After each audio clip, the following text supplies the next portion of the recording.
Pai de amor e misericórdia, hoje nos unimos em oração pelas vítimas das enchentes no Rio Grande do Sul e agora em Santa Catarina. Que o teu conforto e proteção estejam com todas as pessoas afetadas por essa calamidade. Fortalece os que perderam seus lares, trazendo-lhes esperança e renovação. E dai forças a todos os voluntários para que continuem com seu trabalho incansável, que tem minimizado o sofrimento e o desespero. Rogamos também por todas as vítimas das guerras ao redor do mundo. Que a tua paz, que excede todo entendimento, prevaleça no coração daqueles que sofrem e de que estão em conflito. Ilumina os líderes mundiais com sabedoria para buscarem caminhos de reconciliação, misericórdia e justiça. Concede-nos, Senhor, a compaixão e a força para ajudar nossos irmãos e irmãs em necessidade. Que possamos ser instrumentos do teu amor e da tua paz em meio às adversidades. Amém. Amém. Muito obrigado, Sussu. Amém. Muito bem, pessoal. Parece que compraram o ticket para esta viagem de hoje já estão aqui presentes. Todos embarcados. A torre já deu o sinal aqui, podemos sair. Então, boa noite, bem-vindo a todos. Vamos continuar a leitura da vida e dos ensinamentos de Jesus no documento 159, item 6. Muito bem, pessoal. Vou postar o texto aqui. E vou esperar aqui que alguém se manifeste para ler aqui. Como é curtinho, eu posso ler, Henrique. Tá bom. Muito bom. Vamos lá. O Obrigado. retorno a Magadã. A missão de 4 semanas na Decápolis teve um êxito moderado. Centenas de almas foram recebidas no reino. Os apóstolos e os evangelistas tiveram uma experiência valiosa ao realizar o trabalho sem a inspiração da presença pessoal de Jesus.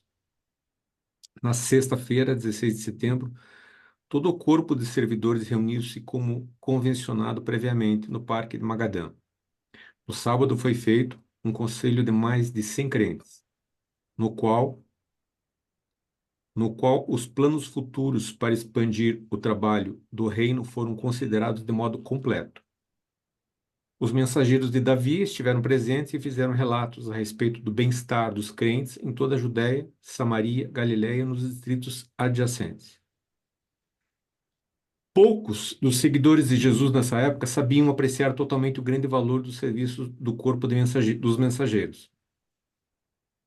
Os mensageiros mantinham não apenas os crentes da Palestina em contato uns com os outros, com Jesus e com os apóstolos, mas, durante aqueles dias sombrios, também serviram como coletores de fundos, tanto para o sustento de Jesus e dos seus companheiros, quanto para sustentar as famílias dos 12 apóstolos e dos 12 evangelistas. Nessa época, Abner mudou a sua base de operações de Hebrom para Belém. Este último local foi também o centro para os mensageiros de Davi na Judéia. Davi mantinha um serviço de revezamento de mensageiros durante a noite inteira, entre Jerusalém e Betsaida. Esses corredores deixavam Jerusalém todas as noites, revezando-se em Sichar e em Citópolis, chegando em Betsaida por volta da hora do desjejum na manhã seguinte. Jesus e os seus seguidores agora se preparavam para ter um descanso de uma semana, antes de aprontarem-se para começar a última época de trabalhos em benefício do reino. Esse foi o último descanso deles, pois a missão pereiana transformou-se em uma campanha de pregação e de ensinamento, e estendeu-se até o momento da chegada deles em Jerusalém e do desenrolar dos episódios finais da carreira terrena de Jesus. Obrigado, Milton. E aí, pessoal? Alguém quer fazer algum comentário sobre esse texto?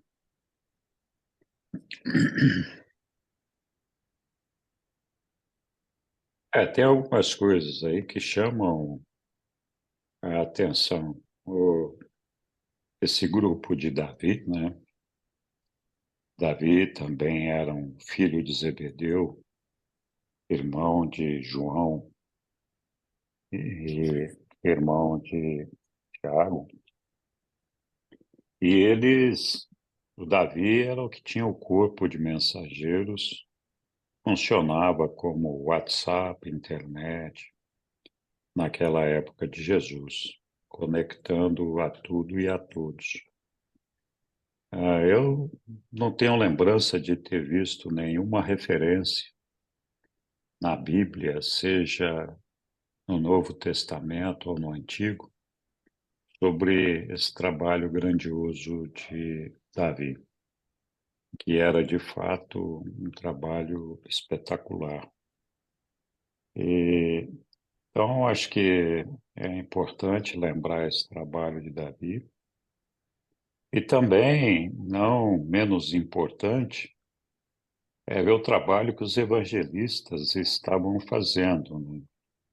Embora eles não tivessem um reconhecimento integral, mas eles que mantinham também esses fiéis, de certa forma, unidos na sua fé e tudo mais. E curioso que os reveladores falaram que muitas almas foram salvas para o reino com o trabalho dos apóstolos e dos evangelistas. Então, é muito legal. Eu, eu fico me perguntando se a gente tem esse mesmo impacto na comunidade onde a gente atua, entre os nossos amigos, entre as pessoas, como esse grupo de apóstolos e evangelistas tinham naquela época, né? Então, eu acho que sim, muitas vezes nós plantamos a semente, a gente nem percebe que ela brotou ali, mas ela brota, né? Então, isso, não sei se alguém quer fazer algum comentário adicional, senão vamos continuar na leitura. Eu acho nobre o trabalho desse pessoal, como você bem lembrou. Acho que realmente eu também não lembro de ter lido referência em qualquer outro material. E, e um grupo corajoso, antes de mais nada corajoso, porque, como a gente bem acabou de ler, era um grupo que muitas vezes viajava a noite toda. é, E a gente há de imaginar que naquela época não havia iluminação pública, então, para que esse pessoal tivesse condições de caminhar, eles se obrigavam a andar com algum tipo de tocha, sei lá o quê. Mas eles eram vítimas em potencial, porque a gente lembrou, o texto lembrou que muitas vezes eles também eram responsáveis por arrecadar fundos. Então, era uma região muito perigosa. Eu lembro de uma ou duas passagens em que Jesus determinou que houvesse uma entrega diferenciada e ele ordenou que os anjos acompanhassem então esse ou aquele mensageiro. Então é de se imaginar que fossem aí caminhos noturnos perigosos. Então esse pessoal estava de parabéns. Com certeza. Muito bem, muito obrigado. Terminamos, então, o documento 159 e agora começamos o documento 160, que é o documento de Rodan de Alexandria. Então, vamos lá. Quem quer nos ajudar com a leitura aqui?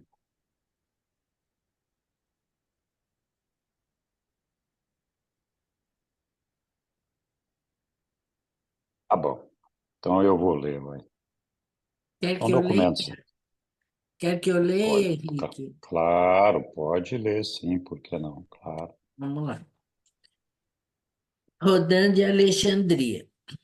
No domingo pela manhã, 18 de setembro, André anunciou que nenhum trabalho seria programado para a semana seguinte. Todos os apóstolos, exceto Natanael e Tomé, foram visitar os familiares ou estar com amigos.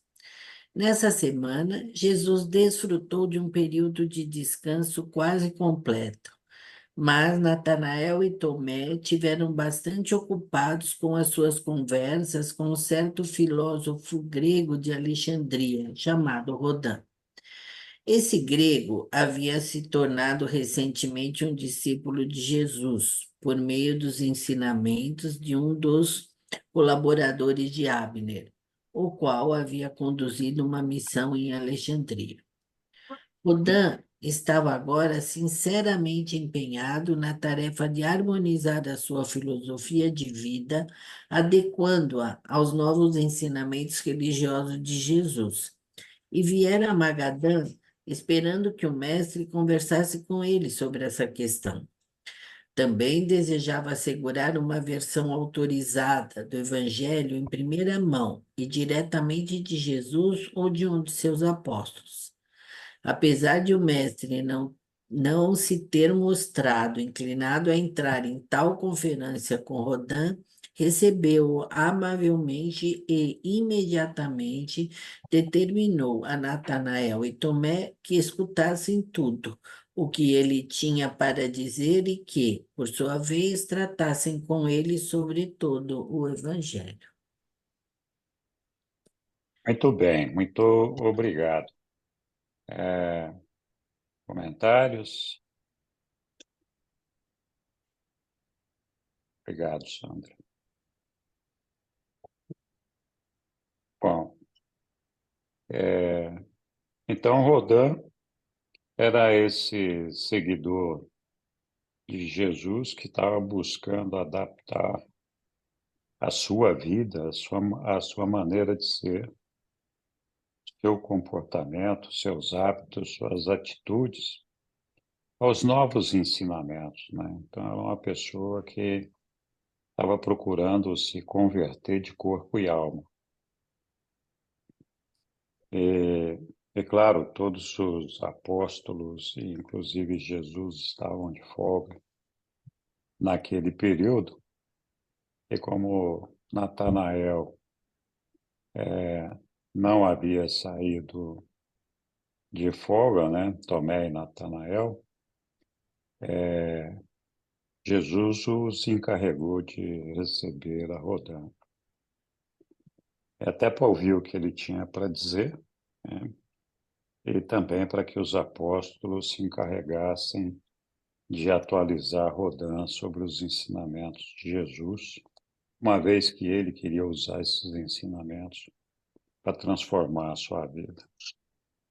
Então, foi muito bom essa experiência, e nós vamos ler aqui agora o desenrolar dessa audição que foi feita por Natanael e Tomé, da narrativa de o nosso amigo ali, o Rodin. Então, vamos lá. Alguém quer ler a filosofia grega de Rodin?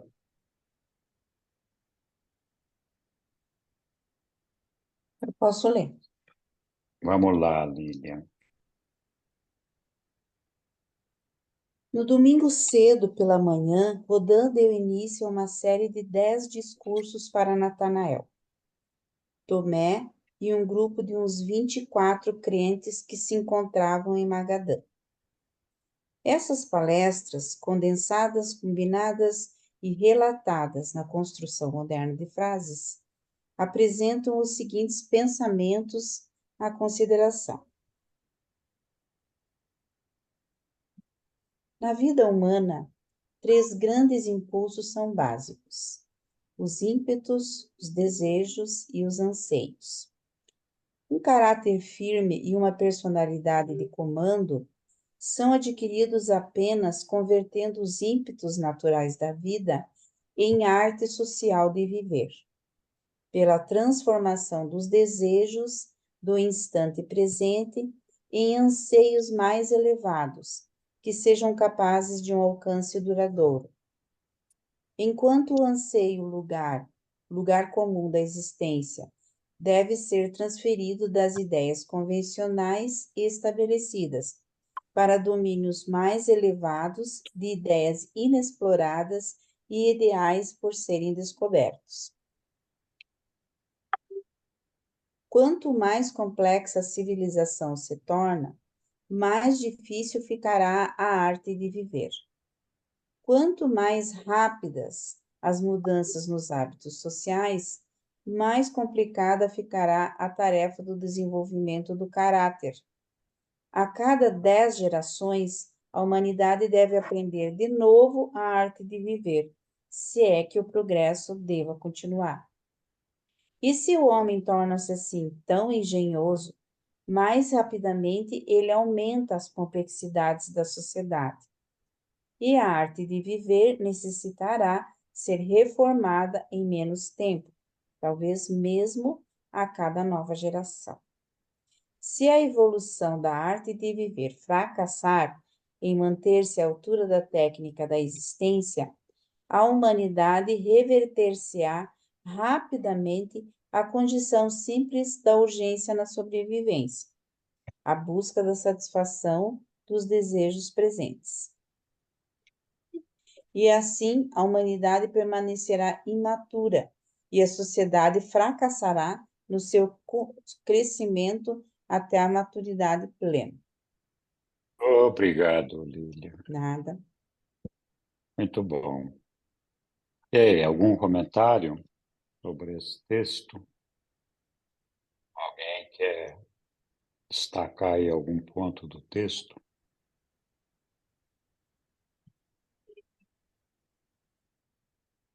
Eu acho que, assim, tem vários pontos interessantes, né? Rodin está expressando aqui a filosofia grega dele e que tem, de certa forma, um fundo de verdade, né? Então, que, de alguma forma, encontra abrigo nos ensinamentos de Jesus. Então, os reveladores não teriam colocado isso aqui. Então, na vida humana, 3 grandes impulsos são básicos, segundo Rodin: os ímpetos, os desejos e os anseios, né? Os ímpetos são aqueles rompantes todos que nós temos, né? De reagir às circunstâncias do momento, muitas vezes impensadamente. Os desejos é a vontade de realizar as coisas num momento presente, né?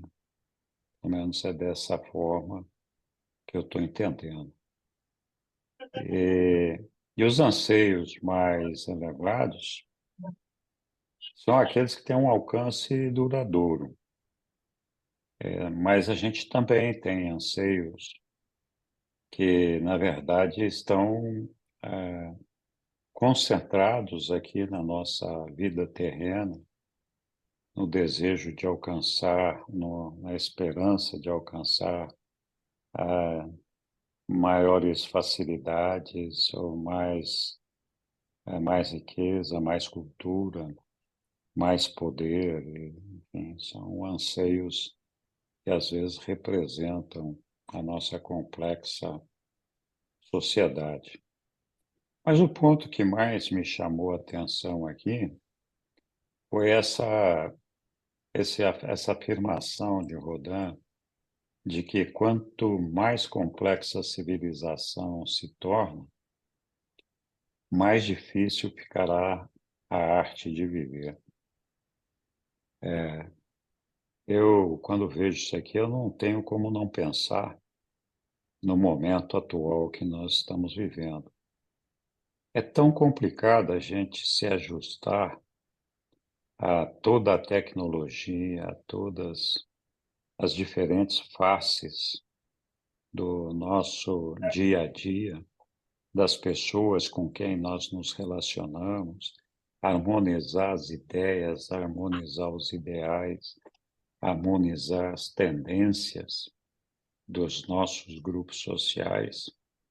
Então, é uma coisa tão complicada que vai ficando difícil, né, para a gente se achar no meio desse emaranhado. Eu tenho a impressão que eu não sou o único aqui que sente essa dificuldade e me preocupa sobremaneira o desenvolvimento dos nossos jovens, né, que certamente estão mais perdidos ainda do que nós, com todas essas mudanças, todas essas complicidades da nossa civilização. É que eu rodando isso aqui, que talvez a cada 10 gerações a humanidade deve aprender de novo a arte de viver, né? E é que o progresso vai continuar. É claro que o progresso continuou daquela época até hoje. E claro que Rodin, prevendo isso também, já falou ali, né? Ó, pode ser que a gente chegue num momento que não seja a cada 10 gerações, a gente tenha que se readaptar a cada nova geração. E a evolução na arte de viver, se a evolução na arte de viver fracassar em manter-se à altura da técnica da existência, a humanidade reverter-se-á rapidamente à condição simples da urgência da sobrevivência, que é a busca da satisfação dos desejos presentes. E assim a humanidade permanecerá imatura e a sociedade fracassará no seu crescimento até a maturidade plena. Então, de fato, eu acho que nós estamos nessa fase aqui de ter que fazer um ajustamento a cada nova geração. E, honestamente falando, eu não sei se a gente chega a completar esse ajustamento que nós estamos buscando em cada nova geração. Muitas vezes eu tenho a sensação de que antes que a gente consiga equacionar os problemas que a gente está vivendo, as dificuldades que a gente está tendo, vem uma nova avalanche de coisas e novas situações que se sobrepõem àquelas dificuldades que a gente está vivendo e que eu acho que não deu nem tempo da gente equacionar as dificuldades que nós estamos enfrentando. Então, acho que essa filosofia de Rodin, que eu repito, talvez a razão dela está aqui seja porque justamente os reveladores entendam que ela tem a ver com os ensinamentos e com o reino, né? De outra forma, eu entendo que ou não estaria aqui ou teria ressalvas, né? Mas é curioso, não sei se vocês concordam com essa situação que nós estamos vivendo. Algumas vezes eu já, em algumas discussões de grupo, algumas palestras, eu já falei que o grande desafio da humanidade é encontrar a harmonia, o equilíbrio, restabelecer o equilíbrio. Nós estamos vivendo de uma forma tal, com uma divisão tamanha, com tanta polaridade, que fica difícil, né, da gente estabelecer um relacionamento saudável com as pessoas. E eu acho que essa, do outro lado, é uma grande oportunidade para todos nós, buscadores do nosso Pai, conhecedores da revelação, de derramar um pouco de luz nesse ambiente todo. Alguém pode pensar, bom, mas escuta, o mundo está assim, né? Que luz que eu vou derramar sobre o mundo? Olha, se a gente conseguir derramar dentro de casa, já está bom, né? Já fizemos uma grande coisa, né? Pelo menos preservamos uma célula de tudo isso daí. Então, nós temos que sim nos preparar para ver como é que nós podemos ajudar a humanidade, a sociedade a se reencontrar, porque o meu sentimento é que nós estamos meio perdidos. Não acho, contrariamente ao que os apocalistas poderiam pensar, que isso é uma proximidade do Apocalipse, de maneira nenhuma. Eu acho que tudo isso faz parte do processo evolutivo normal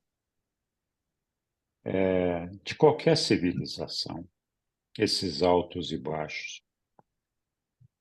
E como a gente sabe, a gente só aprende nos conflitos, nas diferenças, na miséria, na tristeza, no sofrimento. É a maneira como nós conquistamos as nossas experiências e o aprendizado que nós conquistamos na luta diária, na busca de alcançar Deus. Então, eu acho que é fundamental a gente acreditar que esse processo é parte do processo evolutivo. Eu também acho que não só porque eu não tenho essa tendência apocalíptica, mas porque os próprios reveladores, eles anunciaram que a gente ia passar por momentos difíceis e que seria depois desses momentos que a humanidade começaria a encontrar o caminho de volta e teria a fome e a sede de buscar e encontrar a Deus. Então, acho que essa época está se aproximando rapidamente, dado a situação caótica que a civilização está vivendo neste momento. E também acho sempre importante a gente lembrar que o pano de fundo nosso é luz, ele é branco. A gente enxerga neles manchas negras. O negro não é o fundo é o branco, é a luz de Deus. E essas manchas, mais dia menos dia, vão desaparecer, né? Então, eu confio plenamente nisso. E sou muito positivo com relação ao nosso futuro, nossa possibilidade e desejo de alcançar luz e vida. Tenho certeza absoluta que nós vamos chegar lá, mas infelizmente ainda vai nos custar muito sacrifício e sofrimento. Então, acho que essa é a ideia.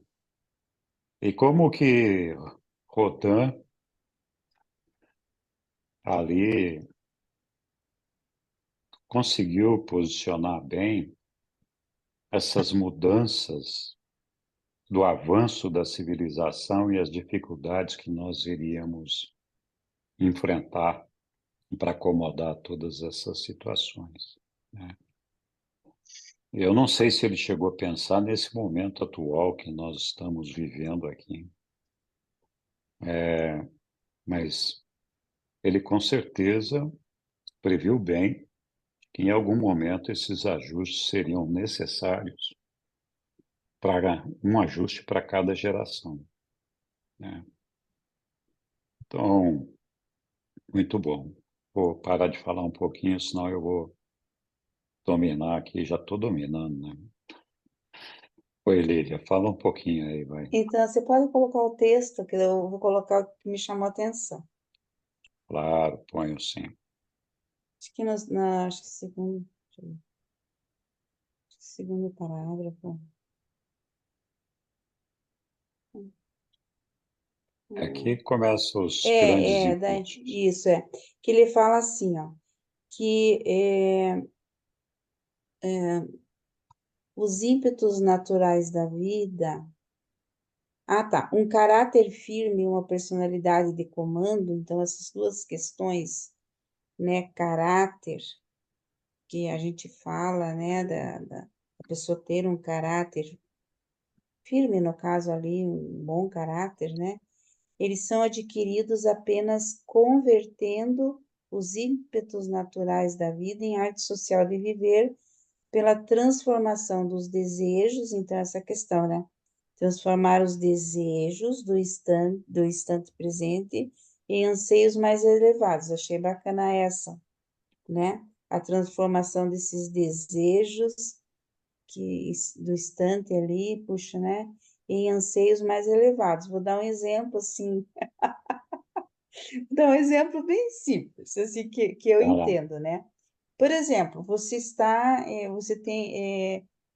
com vontade de comer um chocolate. É um desejo, né? Mas você não vai correndo. Ah, você tem o chocolate até, né? Você se propôs a comer ele no final de semana. Você até tem lá no armário. Mas de você ali, como é que o anseio mais elevado que seria esse anseio? Puxa, mas será que vai ser legal para minha saúde comer esse chocolate agora? Entendeu? Pensar naquilo, nas questões, você não fazer aquilo pelo simples fato, você tem um ímpeto e faz. Não. Pensar antes, ter calma, ver se aquilo vai te elevar, mesmo sendo alguma coisa do corpo, porque se você tem um corpo são, né? Mente são, corpo são, né?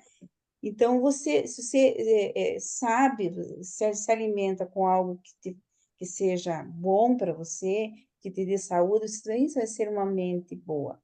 Então, eu vejo assim, nessas coisas simples, né? E a questão ali das gerações, que vai ficar mais difícil e tal, que quanto mais rápido as mudanças, realmente. Nós estamos, assim, na época da informática e é tudo muito rápido. Os jovens, hoje em dia, eles estão lidando com mudanças super mensais até, de programação, de novos programas, de nova programação na informática, eles estão sempre tendo que se atualizar e estudar, isso tudo ocupa muita coisa. Então, a gente poderia pensar, né, como nesse ambiente que eles estão envolvidos, porque eu estava pensando aqui, antigamente a gente dava dinheiro, fazia troca por dinheiro. Agora é cartão. É mais fácil, mas para quem vende também, né? Se tem uma maquininha, eles têm a maquininha, tem que atualizar a maquininha. Então, tudo é um pouquinho mais complicado. Então, dá a impressão que facilitou, mas ao mesmo tempo a gente tem mais trabalho. Essa é a questão, né? Então, dentro disso tudo, a gente vê aquilo o que vale a pena. Acho que nós todos, a um momento, nós vamos dizer, será que a gente não está complicando a vida em vez de facilitar as coisas? Em compensação, estamos tendo mais acesso à informação, ao conhecimento, e os jovens também estão se questionando. Eles também estão se questionando, né? Quer dizer, está mudando a arte de viver. Nós estamos nos questionando até sobre Deus, sobre a igreja, sobre tudo. Porque agora tem mais acesso aos livros. E agora com a informática, então, e com as redes sociais, aumentou tremendamente. Então, toda essa revisão tem que ser feita mesmo. Eu acho que os anjos das igrejas aí, os anjos do progresso, deve estar tendo um trabalho bastante grande. Legal, Lilian. Muito obrigado. Oi, Daniela. Oi, boa noite. Boa noite. Então, eu achei muito interessante esse tópico que a Lilian, né, mencionou, porque na minha visão, né, eu acho que ele quis dizer assim, é, você precisa segurar mais o seu ego, você precisa conter mais o ego, né, e deixar a centelha divina falar. É como se nós somos do mundo, mas não pertencemos ao mundo. E lá ele já previu que no futuro vai ser mais difícil, né, nós estarmos ligados, ou a geração estarmos ligados aos céus, porque eu entendi que quanto mais, assim, conforme vai passando o tempo, a geração tende a se aterrar mais, ela fica mais no plano terrestre do que no plano das ideias, do que no plano espiritual, né? Eu entendi que devemos conter mais o ego, né? E essa alusão que a Lilian fez sobre o chocolate é basicamente isso. É você lutar contra o ego, para lá na frente você vivenciar coisas melhores. É como se fosse você se segurar naquele momento para depois ter a exaltação daquilo que é almejado. Foi isso que eu entendi, mais ou menos. Tá bom, Obrigada. Daniela. Muito obrigado pela sua participação. Eu vou voltar na sua fala e na da Lilian daqui a pouquinho. Vamos deixar aqui o Roberto falar primeiro. Diga lá, Roberto. Olha, boa noite, pessoal. Esse ensinamento do Rodin, o que você falou também, Henrique, me fez lembrar dois ensinamentos. Um é quando os reveladores afirmam que em tempos de transição, as instituições que mais sofrem são as instituições da família e da verdadeira religião. A segunda afirmação foi mais ou menos citado pela Lília, que existem os anjos das igrejas que conservam os valores e os anjos do progresso que buscam introduzir modificações na comunidade no sentido de progredir. Então, com o desenvolvimento da tecnologia, do transporte, é um tempo de transição muito rápido para a nossa sociedade. Então, eu creio que o nosso desafio é conservar os valores sociais clássicos e ir introduzindo novos progressos. E o que tem que ser conservado, eu acho que nesse ensinamento inicial é dito, os valores da família e da verdadeira religião, da família universal, digamos assim. Então, eu coloco essa questão do Rodin de uma nova filosofia de vida para os tempos atuais, como com essa tecnologia, com essa facilidade de comunicação, como é que a gente mantém as famílias unidas e a noção que a nossa família humana está no seio da família universal e que o universo inteiro é uma família universal. Que Deus é o Pai, o Filho, o Espírito e a Mãe universal de todas as pessoas do universo. E essa é a verdadeira religião da família universal, né? Essa é o que me vem à mente do nosso desafio de desenvolver uma filosofia de vida adequada para nossas famílias e a nossa comunidade nesse momento de tanto desenvolvimento tecnológico e outros. Obrigado, Roberto. Muito bom, muito bem lembrado. Eu queria voltar um pouquinho na fala da Lilian, porque a gente falou ali substituir os desejos por anseios mais elevados, né? E ela deu o exemplo ali do chocolate, que está muito bem colocado. Mas o que eu diria é o seguinte, olha, Quando a gente fala que a gente está vivendo com desejos e anseios no presente, no nosso consciente e também no subconsciente, nós estamos perdendo de vista a nossa eternidade. Então, quando a gente deixa de ter fé de que a nossa vida vai continuar, de que nós vamos acordar na morôncia e a gente vai evoluir até chegar no nosso Pai, e esse é um futuro de eternidade. Então, quando a gente perde de vista esse futuro de eternidade, que equivale a dizer a nossa fé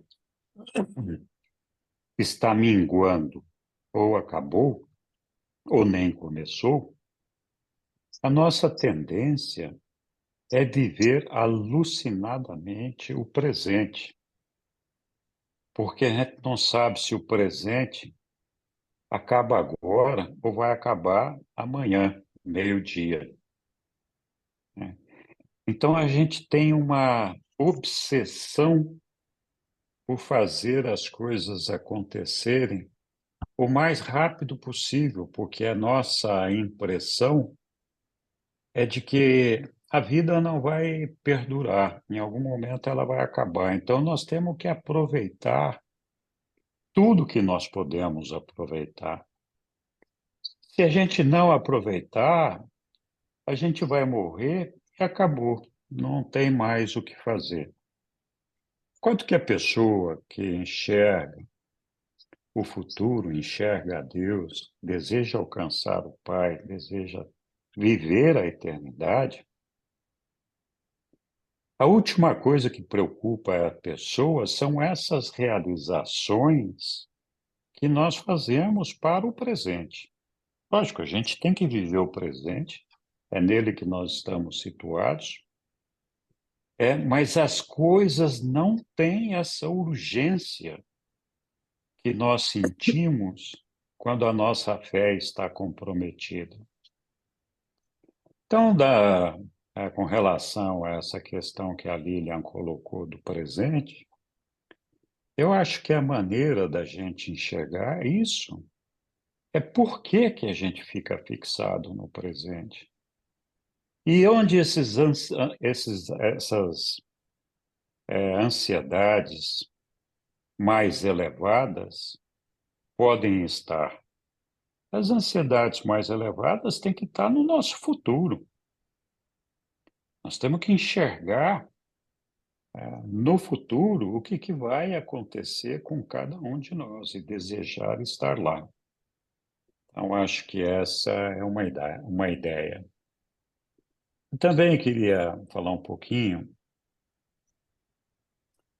Nós estamos vivendo, sim, um momento difícil, de uma aparente perda de espiritualidade, de desesperança, de desacreditar.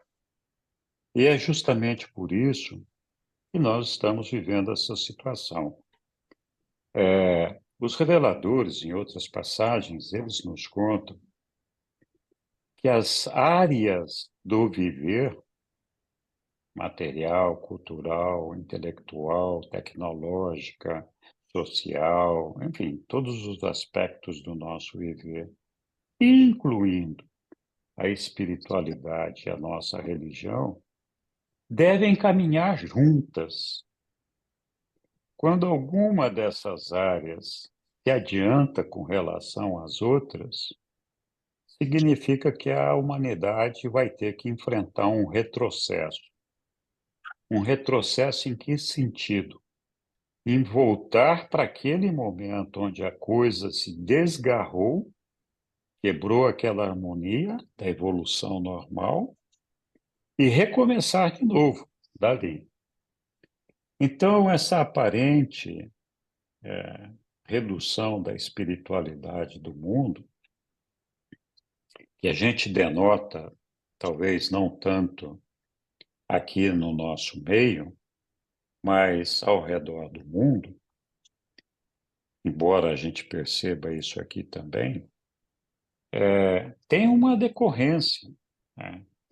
Ah, o homem, de uma maneira geral, principalmente nos países mais desenvolvidos, perdeu o senso de pertencimento à religião.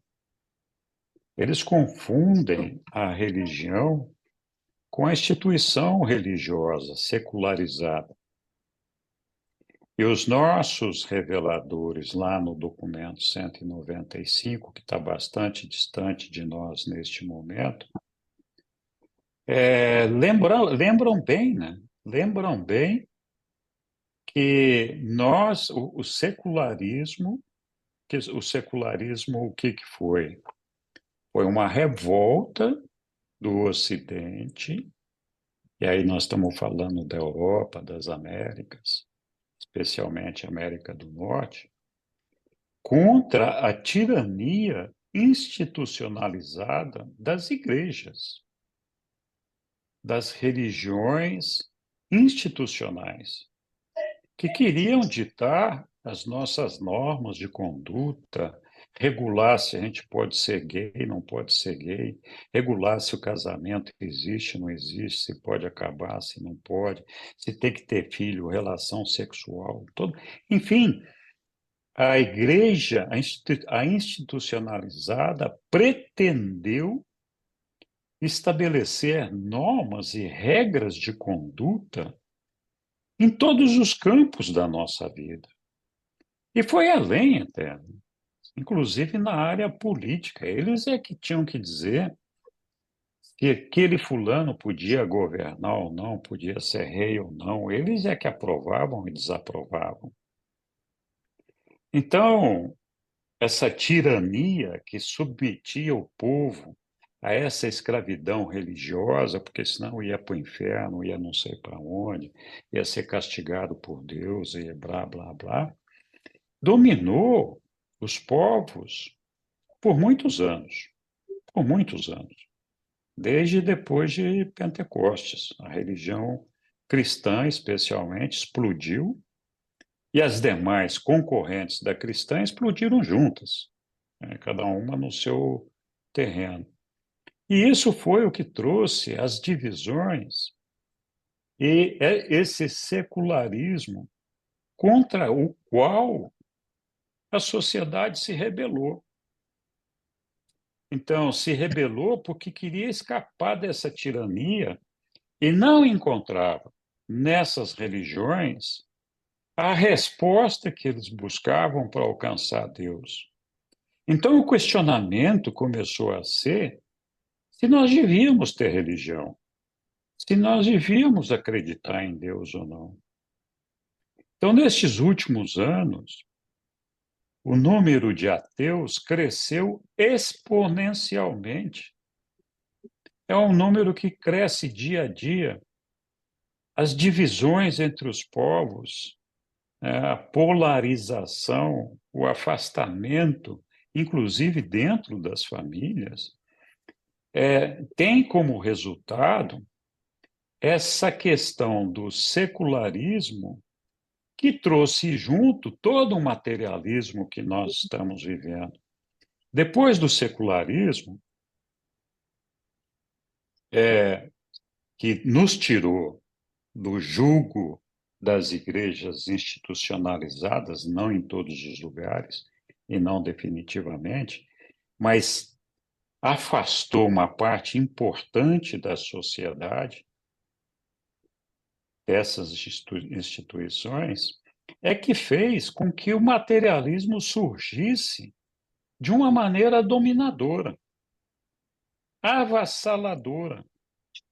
Nós nunca tivemos tanto desenvolvimento tecnológico, tanto crescimento de economia, tanto crescimento de negócios, tanto crescimento da sociedade e até de cultura, depois que foi iniciado o secularismo. Nunca vimos isso no passado, isso nunca existiu antes. Então, esse crescimento fez com que a humanidade, de uma maneira geral, especialmente os mais avançados ou adiantados tecnologicamente e culturalmente, ficassem muito céticos com relação à religião e se agarrassem de uma forma desesperada ao materialismo. Então, o secularismo tem um grande problema, que ele ignora a Deus. Ele ignora a Deus completamente. O materialismo, por sua vez, ele não só ignora, como ele nega a existência de Deus. Então, essa é a causa principal, do meu ponto de vista, dos momentos que nós estamos vivendo hoje. E os reveladores falam, isso vai piorar, não vai melhorar. Antes de melhorar, vai piorar. Né? Então, nós temos que prestar muita atenção nisso daí, porque assim como o homem desejou se livrar do jugo das instituições religiosas, da tirania das instituições religiosas, não vai demorar para o homem desejar se livrar da tirania do materialismo. Pronto, o homem vai descobrir que essa vida materialista que nós estamos vivendo não nos traz felicidade, mesmo quando nós alcançamos tudo aquilo que nós desejamos alcançar do ponto de vista material. Então, não vai demorar para o homem perceber que esse não é o caminho. E aí nós vamos experimentar o retrocesso. O retrocesso para onde? Para aquele momento onde nós perdemos o nosso contato com Deus. E aí vamos fazer uma revolução ao contrário, vamos buscar a Deus com todo o nosso coração, desejando matar nossa fome e sede espiritual, e vamos provavelmente enterrar o materialismo. Estou falando de enterrar, é claro que ele não vai acabar, pelo menos não na brevidade que alguns gostariam, como eu, mas ele vai perder força, esse materialismo, com certeza.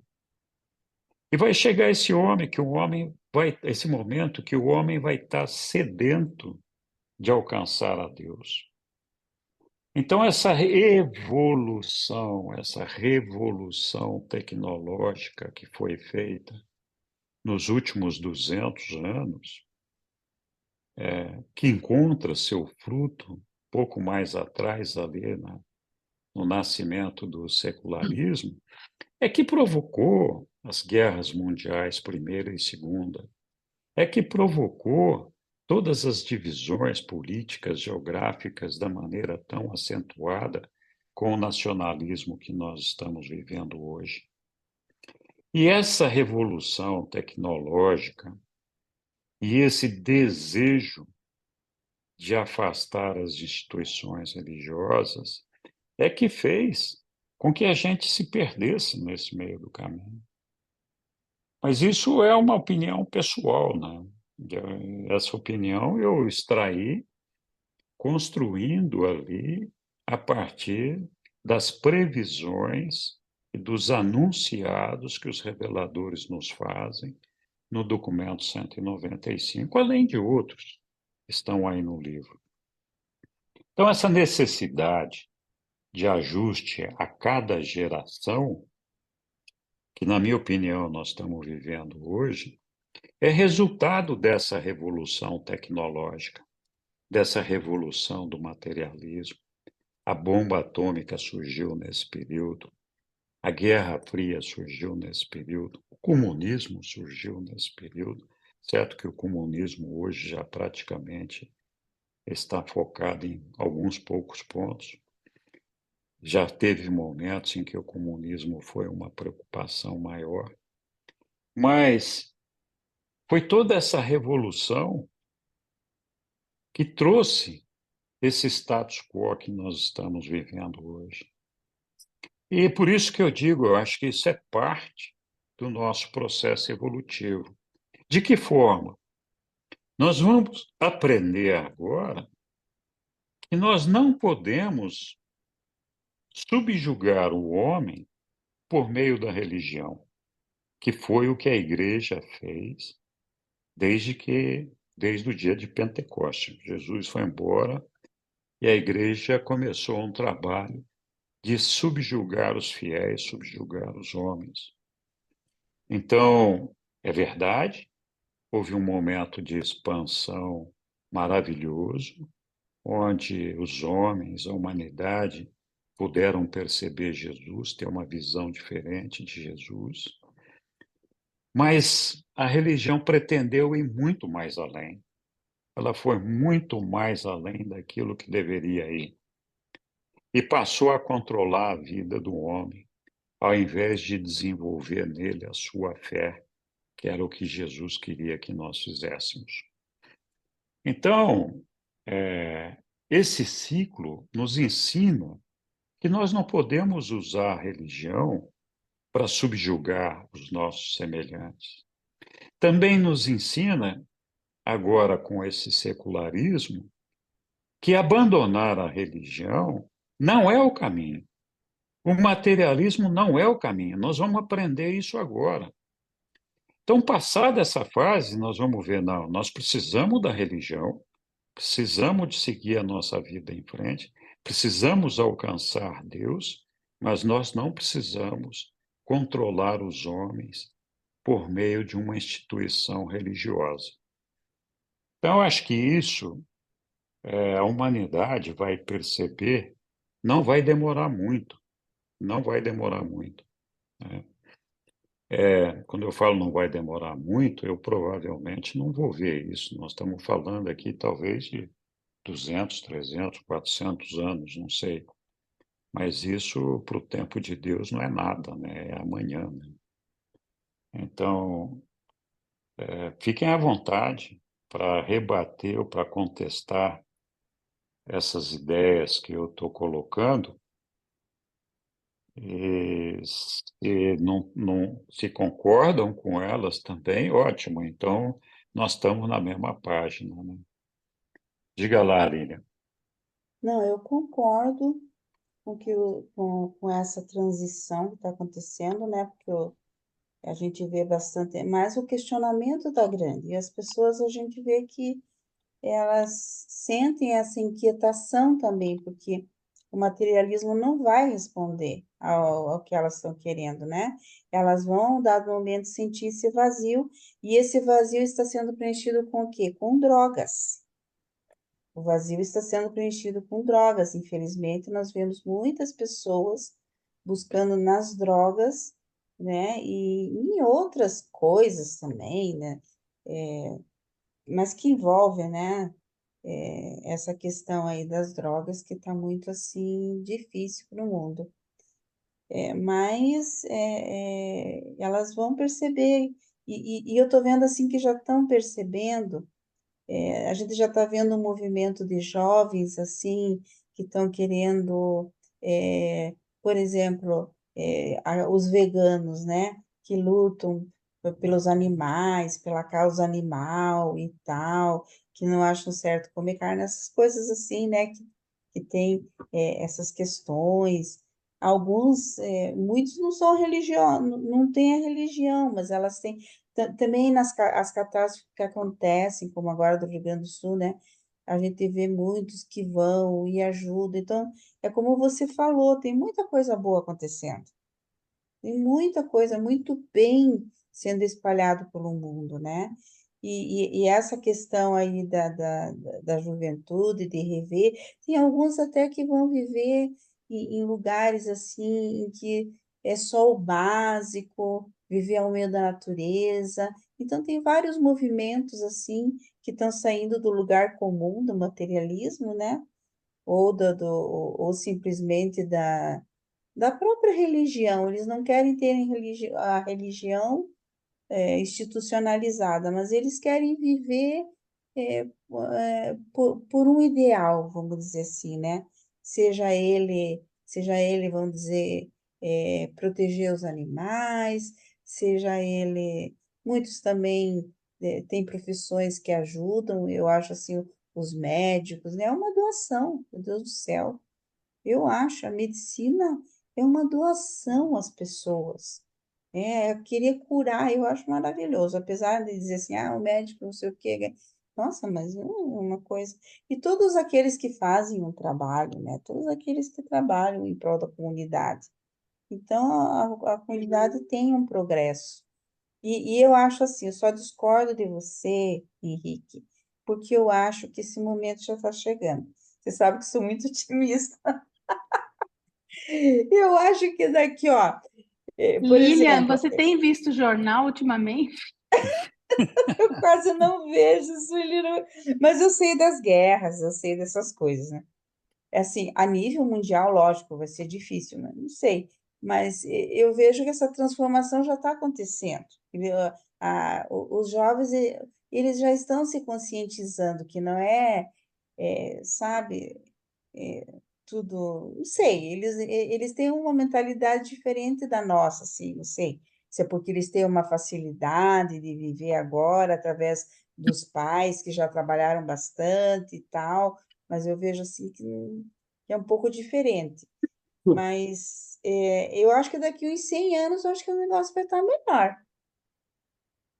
Tomara. Dizem que em 2050 diz que vai acontecer alguma coisa aí que vai melhorar bastante já. Mas vamos dar uns 100 anos, né? Vamos dar uns 100 anos aí. Eu acho Pena que que já não vai vamos melhorar ver, bastante. Oi, que não Angélica. vamos ver, né? Essa maravilha de transformação. Mas a gente já vê muita coisa acontecendo também, né? Você veja o próprio livro de Urântia que veio para nós, olha que graça de nós conhecermos, É né? verdade. A gente não está perdido. A gente encontrou, como diz o Henrique, chegamos a um destino, nós nos encontramos, né, nessas assim, respostas para tantas dúvidas que as religiões aí nos deixaram, que tantas filosofias nos deixaram. Então, eu acho assim que nós vivemos um momento bem, só gratidão mesmo, nesse sentido. Merecimento. Mas, lógico que a gente tem que sempre trabalhar, porque as dificuldades, os desafios sempre vão acontecer, que também é para o nosso crescimento. Então, a gente tem que, agora, antigamente, assim, ai, quanto problema. A gente falava assim, né? Ai, quanto problema. Agora, o que que a gente fala? E a maioria das pessoas, não, são desafios, não são mais problemas, são desafios. E para quê? Os problemas servem para o nosso crescimento. Essa é a nova visão das coisas, né? Muito obrigado, Lilian. Oi, Yara. Ei, Henrique. Ei, Sueli, Lilian, Sandra, Milton, Angele, Roberto, Egre e mais quem eu não vi aqui hoje ainda. Você é muito E não querido. escutei. Ai, gente, eu estou ouvindo aqui nossa conversa e pensando, né? Mas então, que nós vamos evoluindo, a gente vai mesmo. E eu acho que eu sinto na minha vida assim uma pergunta, né? O que é que posso colocar mais atenção no sentido de ver o que me ajuda a desenvolver essa evolução? E que evolução é essa que eu consigo responder a ela? E aí eu percebo muita inquietude, às vezes agitação dentro de mim, num mundo tão incerto como o nosso, né? Tanta coisa acontecendo, e o que eu vejo é que eu perco tempo, eu perco a hora quando as coisas vão muito rápidas. Eu, assim, observo que tem ramos da sociedade que exigem um perfil de pessoas que vão rápido, né? Acompanhando tanta tecnologia que vai numa velocidade maior. Mas existem pessoas que estão em outros lugares em funções diferentes, né? Então, assim, a primeira coisa que me ajuda a me sentir menos perdida, porque eu também me perco, né? É eu perceber, assim, qual que é meu lugar, onde que eu tô? Onde eu tô chegando inteira? ou eu chego parte de mim, e depois chega outra parte, eu às vezes não chego, eu vou a algum lugar, não chego nesse lugar e volto para casa também nesse descompasso, né? Então, a primeira coisa que eu sinto necessidade de ajustamento, alinhamento, desse descompasso, que faz assim o convite para a gente estar olhando para o momento presente, não apenas o futuro.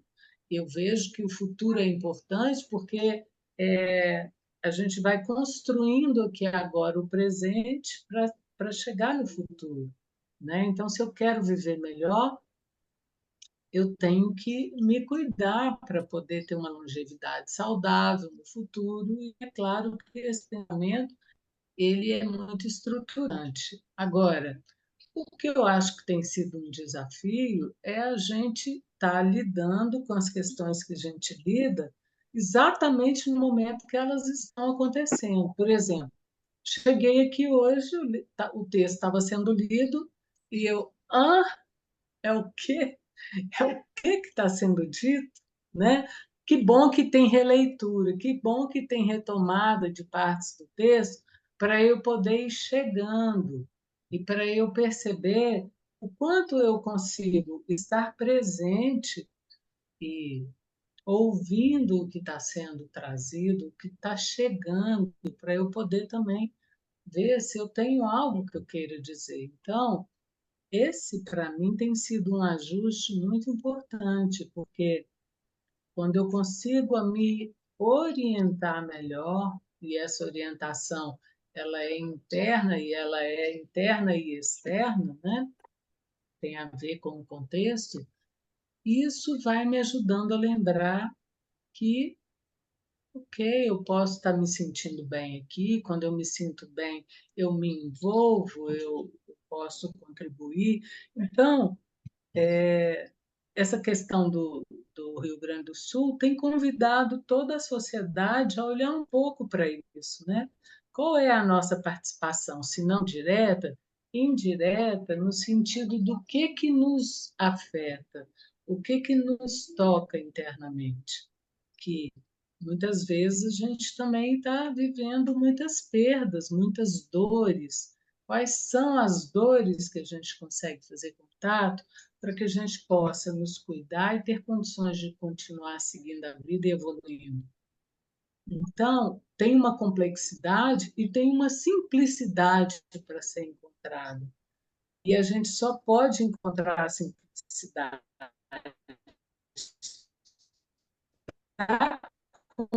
complexidade no momento que ele aceita para a gente. E como que, aceitando lidar com a vida que está chegando, cada um vivendo no seu ambiente, no seu espaço, no seu tempo, está lidando com coisas que estão chegando a cada momento. E como que a gente pode lidar com isso, sentindo que nós estamos vivendo, que nós estamos vivos, podemos agradecer a Deus, de sermos reais, não materiais, reais neste momento. E qual é a nossa participação para nós e para o mundo, que é algo que a gente está aprendendo todo dia. E tem coisas que às vezes faz a gente perder um pouco o prumo para que a gente possa entrar num tempo diferente do real,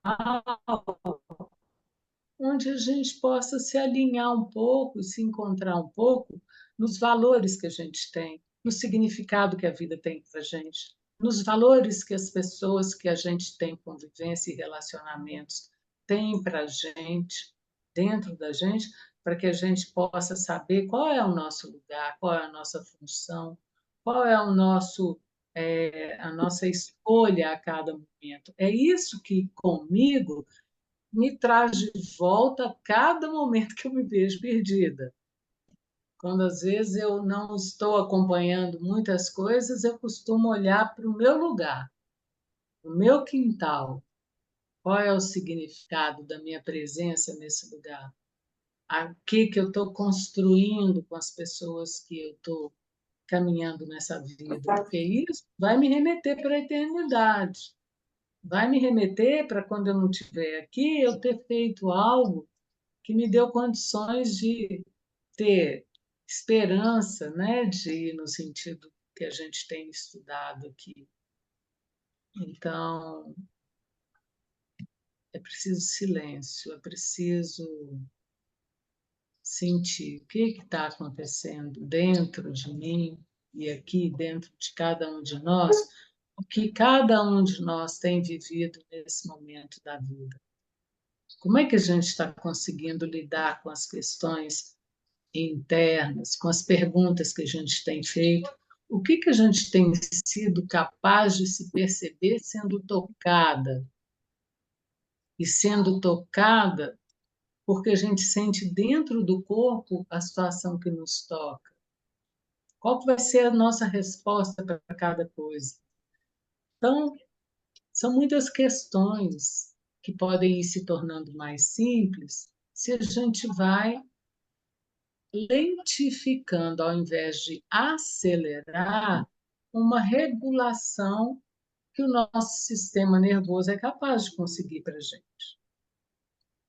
E a gente começa a conseguir estar de novo, e tendo bem-estar, a gente tem tic-teco, ficam mais amiguinhos, né? A gente vai entendendo mais, vai tendo mais clareza, mais discernimento. E isso é uma coisa que tem me trazido de volta. Cada vez que eu dou uma saída, e eu fico vendo que as pessoas têm saído muitas vezes. Muito bom, Yara. Com a conexão, Nós saímos muito maior que nós, né? Então, sua conexão está está bem instável, ruim, né? Yara. Está bastante, está cortando muito. Então, eu vou encerrar, né? Assim, aproveitar a instabilidade da conexão para deixar essa possibilidade da gente, sim, olhar para o presente com o convite que ele nos traz. Aqui agora. Quem está aqui agora? Né? Muito obrigado, Yara. Oi, Moacir. Oi, pessoal. Eu cá com meus botões, né?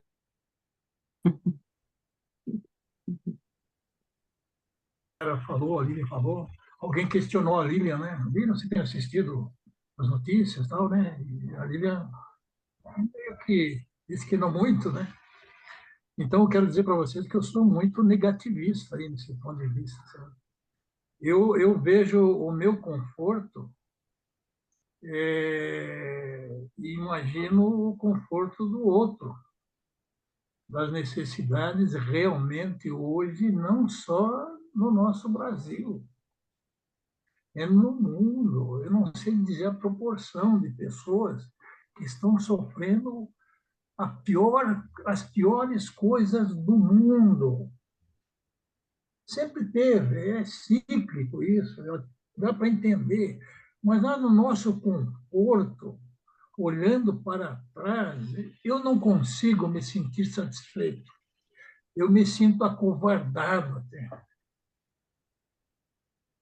Mas eu não tenho como fazer. Eu também tenho uma situação hoje muito difícil. Só que se olhar para trás, tem situações muito mais difíceis no mundo inteiro. Agora, como caminha esse nosso mundo, o porquê de tudo isso, claro, é exatamente isso que nós estamos tratando. Mas nós dentro do nosso conforto. Dentro do nosso conforto é muito bom. Daqui a pouquinho eu vou desligar aqui, vou tomar um chá quente, um café, vou deitar, vou dormir. Se nós olharmos para trás, eu não sei. A Yara foi bastante otimista, a Lilian também. Nós temos que pensar só em nós. O que será dessa humanidade? Então, às vezes, eu questiono, sabe? Oh, mas eu tenho que crer, eu tenho que acreditar em Deus. Olha, meus irmãos, essa semana que passou, a gente teve duas reuniões, da qual alguém falou, e eu também fui favorável a isso, que não adianta nada nós sentarmos aqui e ficar orando para aquele cara que está lá no Rio Grande do Sul, morrendo de fome, de frio, e a sua família perdeu determinadas queridas, pessoas da sua família, enfim. E não só lá, hoje o mundo inteiro está assim, as guerras, esse nosso planeta está realmente em dificuldade. Claro, eu não posso perder uma coisa que até hoje eu não entendi, e que vocês, volta e meia, tocam no assunto, eu não consigo entender até hoje que eu tenho que ter fé. Eu tenho que ter fé até em mim mesmo, eu tenho fé em mim, o meu conforto, que beleza, mas eu não me sinto satisfeito. Eu não consigo me sentir satisfeito com isso tudo. O livro de Urântia é maravilhoso. Ele me despertou várias coisas que eu vim estudar.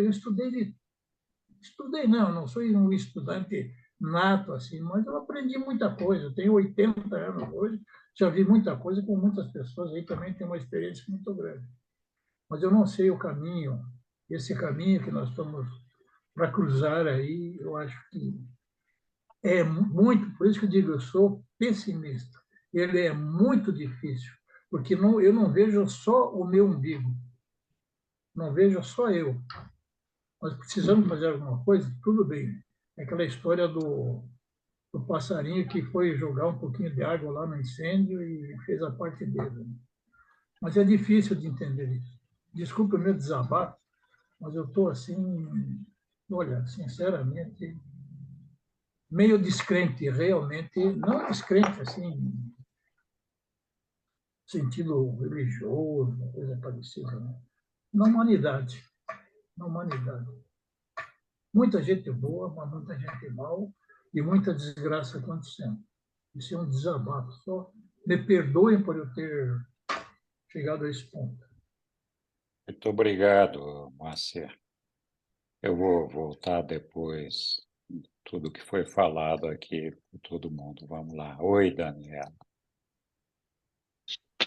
Rapidinho, só aproveitando a fala do seu Moacir, só queria compartilhar com vocês uma coisa que eu ouvi sobre a insatisfação.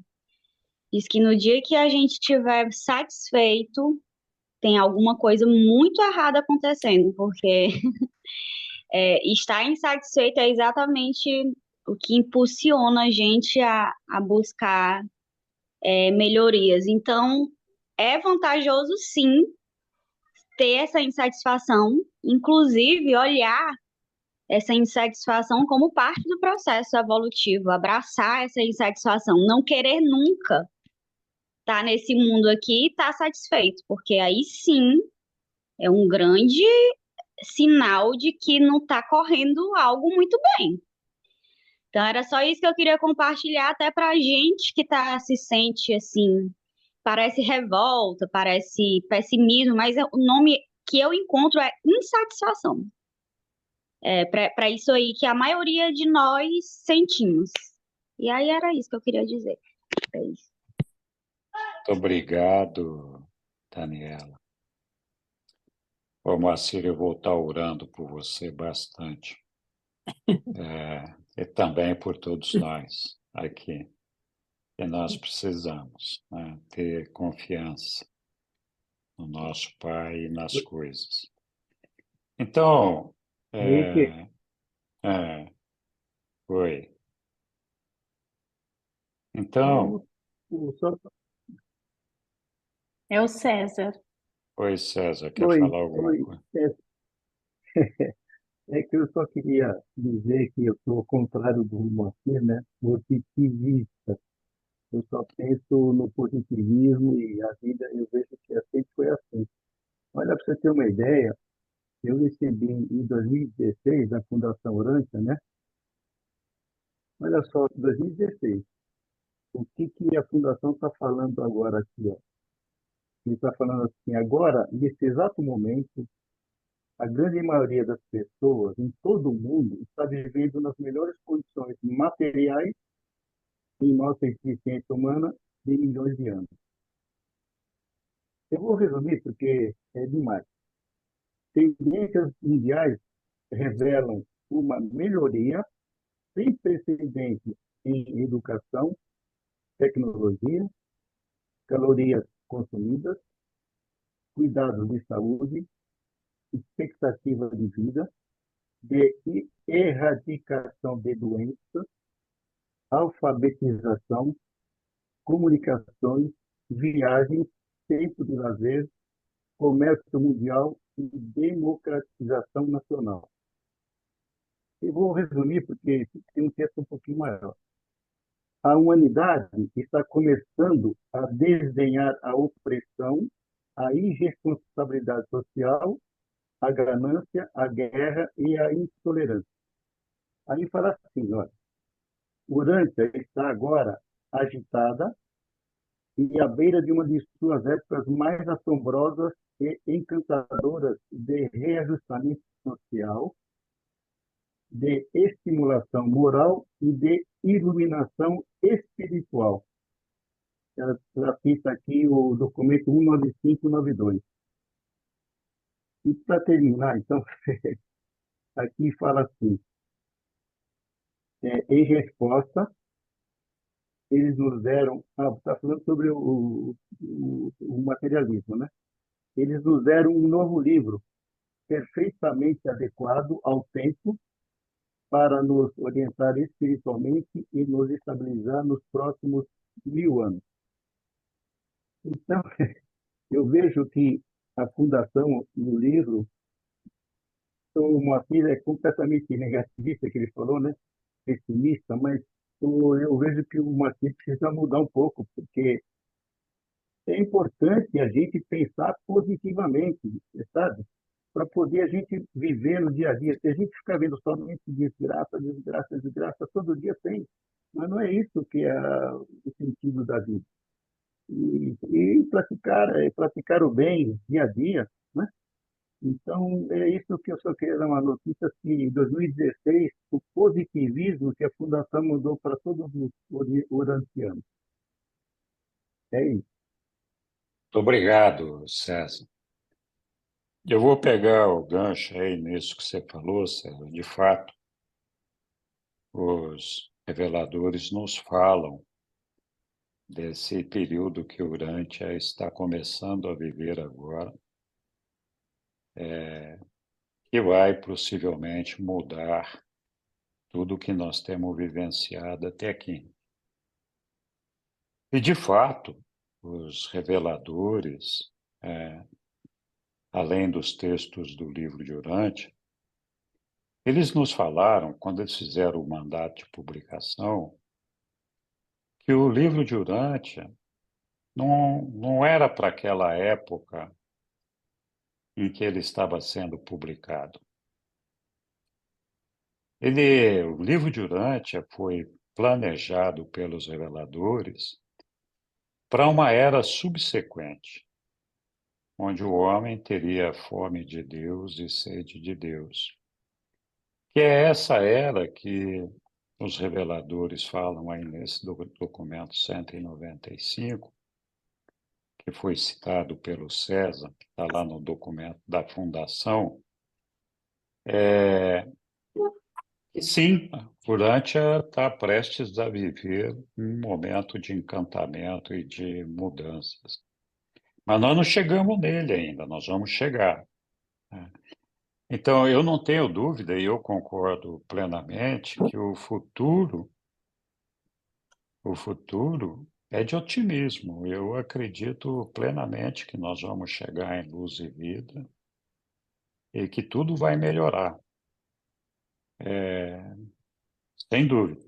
Também acredito que o mundo nunca experimentou uma revolução tecnológica, econômica, social tão grande como a que nós estamos vivendo. De fato, Muita gente passa fome no mundo ainda, mas o número de famintos diminuiu substancialmente em relação ao total da população, assim como as doenças têm um controle melhor e têm diminuído, assim como a tecnologia. Então, sim, nós temos, como eu falei ali no começo, avançado substancialmente em muitas áreas do fazer humano.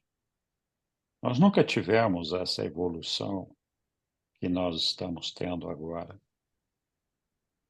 Mas também nós nunca vivemos um período de um distanciamento tão grande do homem de Deus, de tentar escapar das religiões, de escapar de pensar em Deus, com um crescimento tão acentuado do ateísmo.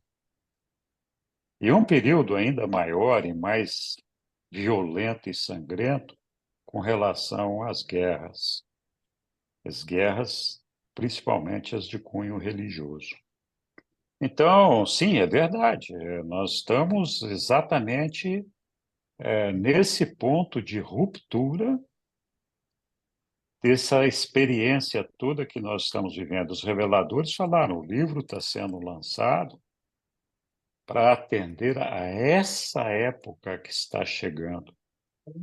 Mas eu repito, nós não sabemos quantos anos isso vai levar, apesar dos reveladores terem falado que estavam lançando o livro para cobrir um período de 1000 anos. Eles só não falaram a partir de que momento, porque, de outro lado, falaram o livro não foi preparado para esta época, é para uma época, uma era subsequente. Então, essa era subsequente é 100, 200, 300, 400 anos, nós não sabemos. E eles falam lá, né? Então, vocês devem se inspirar na vida de Jesus, porque para substituir, para fazer com que tudo isso aconteça, é preciso viver Jesus de novo aqui na Terra, na experiência do ser humano, na experiência do ser mortal, que somos todos nós. Nós é que temos que testemunhar tudo isso. Eu não acho que existem fórmulas mágicas de fazer alguma coisa, como apertar um botão que vai mudar a minha vida, ou de fazer uma penitência, ou de fazer uma promessa, ou de encontrar a mim mesmo fazendo uma avaliação do meu dia, o que eu conquistei ou deixei de conquistar. Nós podemos procurar todos os subterfúgios que nós quisermos, mas a nossa tranquilidade, a nossa fé, a nossa confiança no reino de Deus, no nosso futuro, é a mesma que foi inspirada por Jesus. É ali que nós temos que nos inspirar. Jesus enfrentou inúmeros desafios, mas ele, em momento nenhum, nunca disse: olha, o mundo está perdido, nós não temos mais condições, a gente não vai conseguir, o mundo não sei o quê e tal. Então, assim, Jesus sempre confiou nos homens, ele acreditava tanto nos homens e amava profundamente os homens, como ele ama até hoje. E ele achava naquela época e acha ainda hoje, que nós vamos conseguir chegar em luz e vida, não tem erro sobre isso daí. É claro, nós vamos passar por muitos percalços, porque faz parte do nosso aprendizado esses altos e baixos, esses conflitos, essas experiências. É assim que nós aprendemos. Com essa história, com essa experiência, nós aprendemos aquilo que nós não podemos repetir e aquilo que nós devemos buscar. Então, a nossa esperança, o nosso desejo, a nossa felicidade é de estarmos aqui com a nossa fé no nosso Pai, acreditando que Ele está do nosso lado e que todos esses desafios serão superados e que nós vamos nos encontrar com ele no paraíso. E, se Deus quiser, os nossos irmãos buscadores também, né? Então, não acho que o momento deva ser um momento de negativismo. Eu acho que nós temos que olhar, encarar o futuro com confiança de que o nosso Pai sabe que nós vamos vencer, e eu acredito que Ele vai estar do nosso lado para que assim seja. Mas não podemos tapar o sol com a peneira e dizer que os desafios não existem, né? E a nossa participação tem que ser positiva, tem que ser de mudança nas coisas que estão acontecendo à nossa volta. Nós certamente não temos como mudar o mundo por uma ação de cada um de nós. Nós não vamos fazer nenhum plano e nem executar nenhum plano por nós mesmos sozinhos, que do dia para a noite vai transformar o mundo numa coisa diferente, numa coisa melhor, ou numa coisa que já está em luz e vida. Isso nem Deus não planejou dessa forma. Nós temos que viver as experiências que vão nos levar à perfeição, que vão nos levar ao estágio de luz e vida. Não fosse assim, o Pai nos teria feito perfeitos, né? Então, eu acho que é muito importante a participação de todo mundo aí, muito positivo, muito bom de todos, né? Porque nos fazem pensar nessa ou naquela outra possibilidade alternativa. Mas eu repito, o caminho é nós desenvolvermos a nossa fé, o nosso Pai, desejar alcançá-lo, fazer a sua vontade, e com a confiança de que as coisas vão mudar. Se nós nos transformarmos pessoalmente, nós vamos contribuir significativamente para que o mundo à nossa volta seja transformado. Essa é a minha confiança, a minha fé, e aquilo que eu acho. Eu, honestamente falando, não acredito em fórmulas mágicas. Nenhum tipo de fórmula mágica de, não, vou fazer isso, vou fazer aquilo, porque agora... não, o que nós temos que fazer é ver como Jesus viveu a vida dele, nos inspirar na vida dele, buscar a Deus, buscar fazer a vontade dele, nos inspirar nele. E vamos lá, não tem... o resto virá por si. Quando a gente tem essa fé, nós encaramos os nossos problemas do dia a dia, que não vão desaparecer, muito pelo contrário, alguns até vão aumentar, mas nós vamos encarar esses problemas todos, esses desafios todos, com facilidade, no sentido de sem sofrimento, sem sofrer, sabendo, ok, temos aqui a vontade do nosso Pai sendo exercida, eu vou fazer o melhor de mim para que tudo isso daqui se resolva, mas eu não vou me deixar envolver nem me arrastar pelo turbilhão, né? Vou sobreviver a isso daqui, e se eu puder ajudar a mudar, eu vou ajudar. E essa é a ideia, né? Não tem confiança no nosso Pai, fé nele. Todo o resto são coisas que podem se resolver na nossa mente, mas não se resolvem no nosso espírito. Processo mental nem sempre nos ajuda a resolver os problemas da nossa eternidade. Muito bem. Isso posto, nós ainda temos... Alguém quer comentar alguma coisa? Ok. Então, ainda temos alguns minutos aqui. Eu não lembro onde nós paramos de ler. Onde nós paramos? Quem estava lendo mesmo? Acho que era... Eu.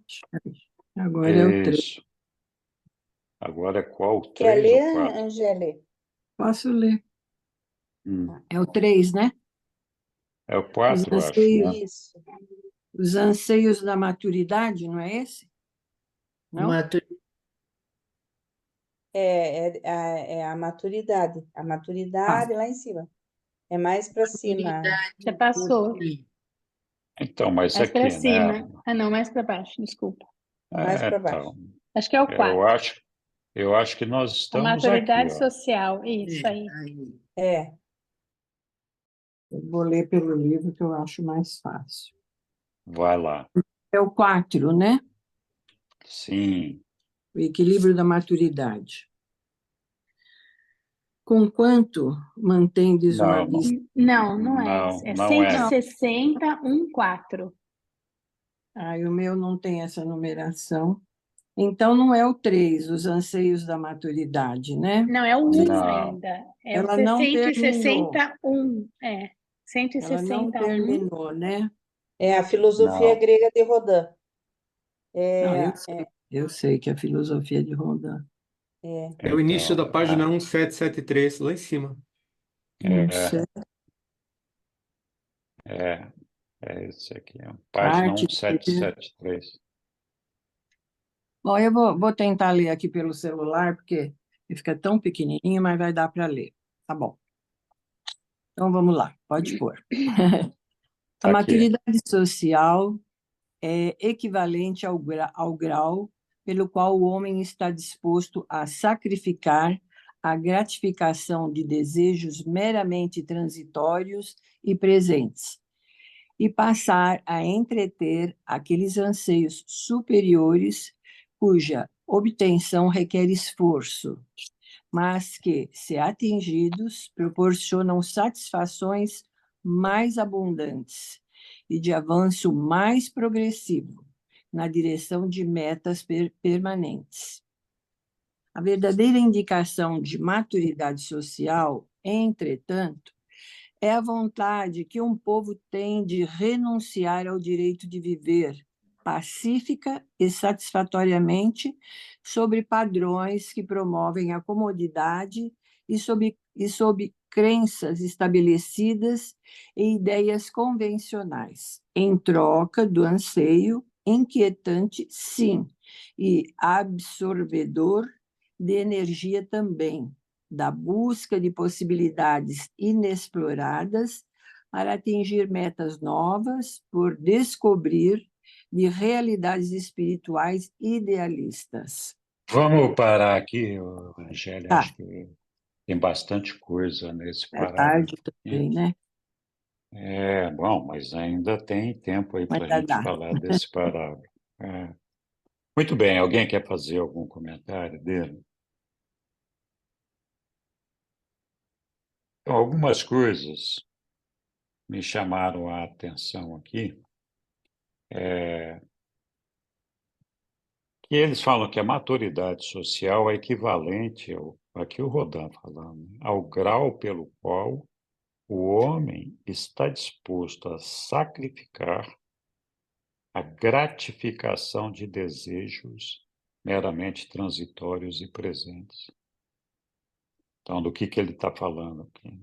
É da posse de coisas, de alcançar metas imediatas, terrenas, que são completamente transitórias, né? E só tem algum significado, não valor, aqui no presente, enquanto nós estamos aqui. Então, quando o homem está disposto a sacrificar essa gratificação e passar a entreter, no sentido de se dedicar àqueles anseios superiores, cuja obtenção requer esforço, mas que, se atingidos, proporcionam satisfações mais abundantes. Nós estávamos falando aqui de satisfação, insatisfação e todo aquele negócio. Então, quando nós conseguimos estabelecer anseios para a nossa vida, esquece um pouquinho o mundo aqui agora. Então, quando nós passamos a buscar, a ansiar por coisas mais elevadas, tipo alcançar Deus, cumprir a vontade de Deus, cuja obtenção requer esforço e requer muito esforço, porque muitas vezes isso implica em abrir mão, muitas vezes não, sempre implica em abrir mão de sacrificar a gratificação dos desejos meramente transitórios e presentes que ele está falando ali em cima. Então, você só consegue conquistar esses anseios superiores se você tiver a disposição de sacrificar esses desejos, essa gratificação meramente transitória. Sem isso, nós não conseguimos superar, alcançar os anseios superiores. E a contrapartida, ou seja, o inverso dessa moeda, que é sim, se nós sacrificarmos nossos anseios superiores, nós vamos focar no quê? Nós vamos focar na nossa gratificação de desejos meramente transitórios e presentes. Então, esses dois elementos, eles por si só são excludentes. Não completamente excludentes de um fazer desaparecer o outro, mas no sentido do enfoque, do esforço, do trabalho que cada um vai dedicar para isso, porque nós não temos como nos dedicar a anseios superiores sem pensar que nós temos que comer no dia a dia, nós temos que morar e outras coisas, mas essas necessidades transitórias que nós temos, elas não podem dominar o nosso ser, não podem ser o nosso objetivo de vida. Se esse for o nosso objetivo de vida, nós realmente não acreditamos em Deus, não temos fé em Deus. E nós estamos apostando que a nossa vida termina aqui, quando a gente morrer. Então, qual é o investimento que nós estamos fazendo na nossa fé, pensando com o olhar no futuro, com a confiança e a certeza absoluta de que, fazendo isso, nós vamos alcançar o nosso Pai e a vida eterna? Então, esse olhar que a gente coloca com relação ao futuro é que nos dá essa esperança e esse conforto de que tudo que nós estamos vivendo aqui é transitório, vai ser superado. Sem dúvida nenhuma vai ser superado. Por isso que eles falam que, se atingidos, proporcionam satisfações mais abundantes. Então, se nós conseguirmos elevar a nossa fé a ter esses anseios superiores, não importa o que a gente viva aqui na Terra. Mesmo no sacrifício, nos desafios do dia a dia, nós vamos viver felizes na consciência de que o Pai está conosco e que nada pode nos impedir de chegar até Ele e alcançar a eternidade.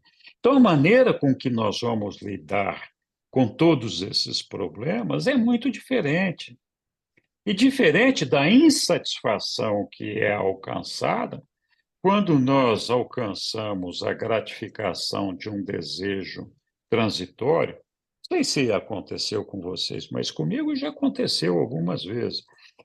Por exemplo, eu gostaria de ter esse carro, eu quero ter esse carro aqui. Aí batalha para comprar aquele carro. Comprou. E ele está ali. E aí não mudou nada na sua vida. Você continua sendo infeliz, continua tendo doenças, continua tendo problemas pessoais, continua. Não, mas você tem um carro legal, que é o carro que você queria ter. Não mudou nada na sua vida. Não mudou nada. Então, muitas vezes eu digo, puxa vida, por que eu queria esse negócio aqui? Vocês já olharam dentro das gavetas em casa, nos armários, quando a gente começa a olhar? Quanta porcaria a gente acha lá dentro que fala, puta, eu um dia comprei esse negócio aqui, eu nem sei por que eu comprei, porque eu nunca usei. Está aí. Então, a gente tem que lembrar, Jesus era feliz não porque ele tinha 2 túnicas, não porque ele tinha uma sandália, não porque ele sabia que ele ia receber pão hoje na hora do almoço, porque alguém ia providenciar esse pão, senão ele mesmo. Ele era feliz porque ele estava cumprindo a vontade do Pai, na certeza de que ele ia alcançar o Pai.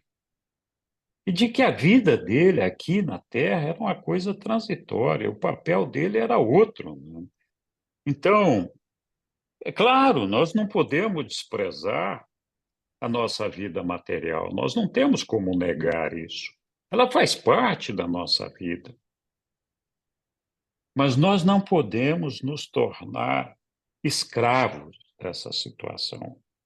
É essa escravidão que nos mata, é essa escravidão que nos impede de ser felizes, né?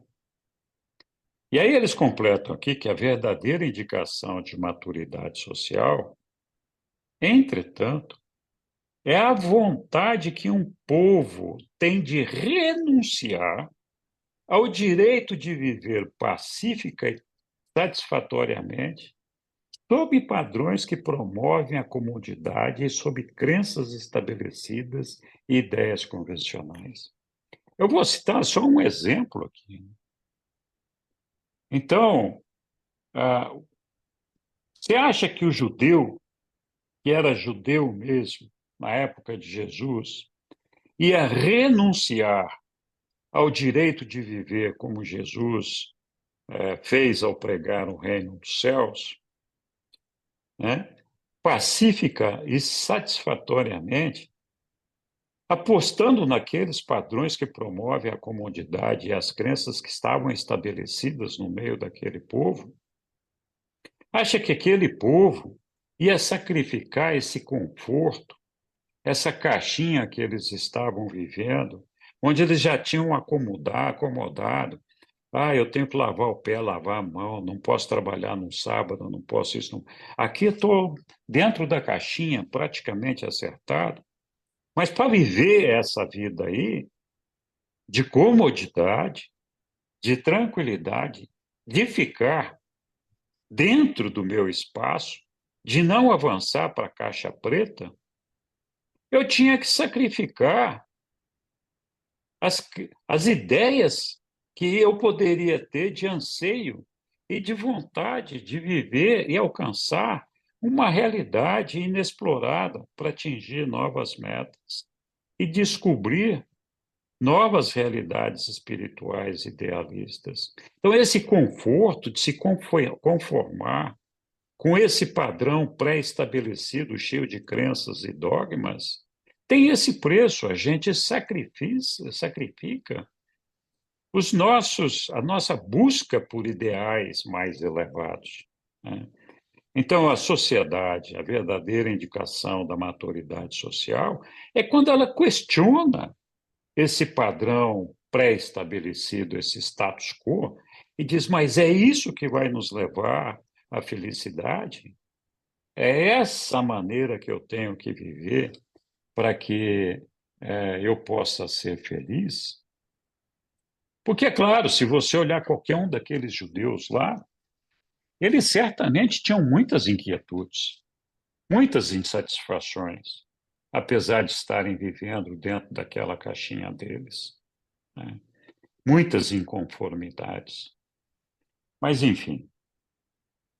Então, achei que esse parágrafo foi bastante interessante e chama a atenção justamente para esse fato de que a nossa vida, embora demande de todos nós um esforço para a nossa sobrevivência material, nós não podemos negar essa existência material, mas também não podemos ser escravos dela, nos fazer completamente dependentes dessa escravidão que nos conduz a lugar nenhum.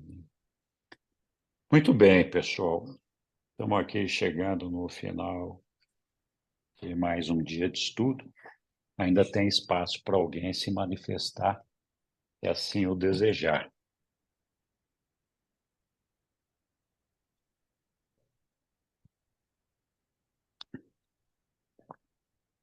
Ok, quarta-feira, então, depois de amanhã, nós vamos ter a segunda parte da aula, lá que fala do retorno de Jesus de Roma. Tem assuntos bastante interessantes que estão na pauta dessa reunião, dessa aula depois de amanhã. Então, estão todos convidados.